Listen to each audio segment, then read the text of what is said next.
Hi అండి. బీరకాయతోటి దోసలు ఎప్పుడైనా ట్రై చేశారండి? చాలా మృదువుగా, చాలా కమ్మగా ఉంటాయండి. ఒకసారి ట్రై చేసి చూడండి. దీనికోసం బీరకాయ ముక్కలు ఒక కప్పు తీసుకోవాలండి. అలాగే పచ్చిమిరపకాయలు ఒక 2, అల్లం ముక్క ఒక ఇంచు అల్లం ముక్క, జీలకర్ర, ధనియాలు పావు స్పూను, సాల్ట్ కొంచెం, నానబెట్టుకుంటాం కదా దోసలకి పప్పు బియ్యం, ఆ పప్పు బియ్యం ఒక కప్పు తీసుకోవాలండి. ముందు మసాలాలు బీరకాయ ముక్కలు నలిగిపోయిన తర్వాత బియ్యం కూడా వేసి, పప్పు బియ్యం వేసి కొంచెం రుచికి సరిపడగా సాల్ట్ వేసి మెత్తగా దోసలు రుబ్బులాగే రుబ్బుకోవాలండి.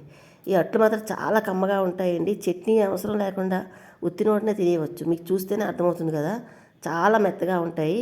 ఇలాగే దోసలు ఈ బీరకాయ ముక్కలతోటి, ఆనపకాయ ముక్కలతోటి చిన్నప్పుడు అమ్మమ్మాళ్ళు, నానమ్మలు దోసలు పోసేవారండి.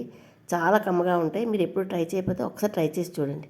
బీరకాయలతో తయారు చేసే దోసలు మీకు నచ్చినట్లయితే ఒక్క లైక్ చేయండి.